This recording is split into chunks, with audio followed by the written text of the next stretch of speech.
mix, or what's working and what's not for the 2080 scheme. Paresh, thank you very much for making the time to come to our studio. Very interesting. I haven't really heard anything big negative about this scheme so far. Seems to be that this definitely eases up the cost of owning a home for a buyer who's already reeling under high prices in the Mumbai market. Yeah. See, on the face of it, 80-20 scheme looks very attractive. The benefits to the home buyer is that with limited cash outflow, he can buy a property. This is specifically beneficial for people who are staying on rent.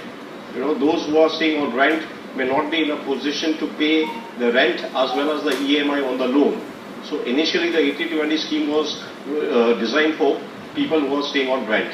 However, of late we have seen that it has become very popular with investors because of the leveraging possibility which it provides. Most of the investors are using this to the full extent of late. And let me give you an example. Typically what happens is if you are buying a property, let's say a property costing 1 crore and you pay only 20%, that means about 20 lakhs. Now if the price of the property goes up from 1 crore to 1 crore 30 lakhs in let's say 3 years, so you make 30 lakhs on your initial 1 crore, which is 30% return in over 3 years or 10% annualized. But if you see your investment is only 20 lakhs, so you have actually made 30 lakhs of return on 20 lakhs, which works out to 150% return over a period of 3 years or 50% annualized. So that is the power of leveraging which is built into a 80-20 scheme. And that is what is attracting the investors to this particular scheme. Paresh, tell me one thing. I also heard Harsh Gupta spell that out in the story, saying that probably you're not allowed to sell in the interim period. So how do you really leverage? Then perhaps you would only be able to sell at the time of completion, isn't it? Isn't that something that's built in the buyer-seller agreement with the 2080 scheme? Yeah, that is usually built into the 80-20 scheme, because what happens is you are taking a loan. And in between you cannot exit the loans. Most of the reputed developers do not allow you to sell the property till you get a possession. Alright, okay. So you're saying that even then the returns are phenomenal, even if you do end up selling at the time of possession. The fact is that you've only paid 20% upfront and you only end up paying the rest of the 80% when you get the possession, and there's a quick turnaround. Point taken. Tell me another very big question that gets raised here. There are no free lunches in the world, so definitely there has to be a premium built on the pricing on such projects. Is that huge?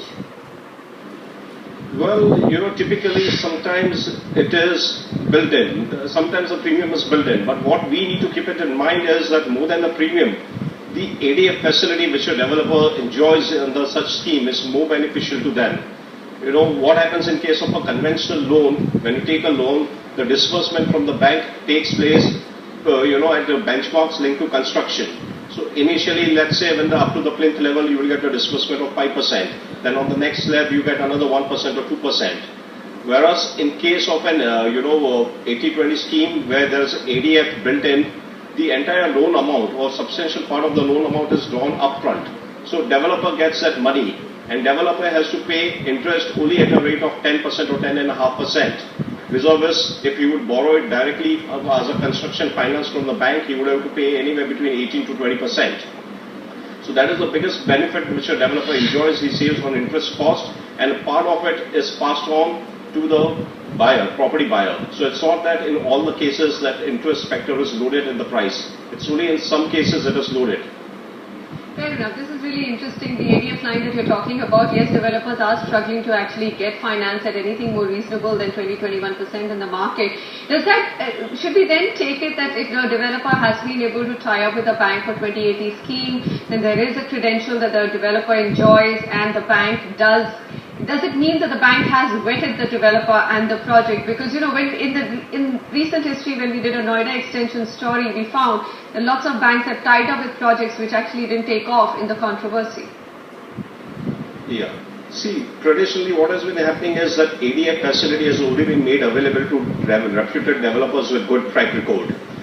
Typically the bank assumes a higher risk when it goes in for ADF facility because large part of the loan is given even at the stage where construction has just started.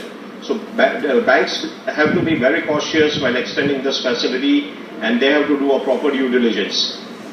Having said that, of late we have seen that banks have become very liberal in extending this kind of facilities. Even new developers with little track record have been extended this kind of facility. All right, Paresh, I'm glad to hear all those things from you. So complete lowdown on the 2080 scheme.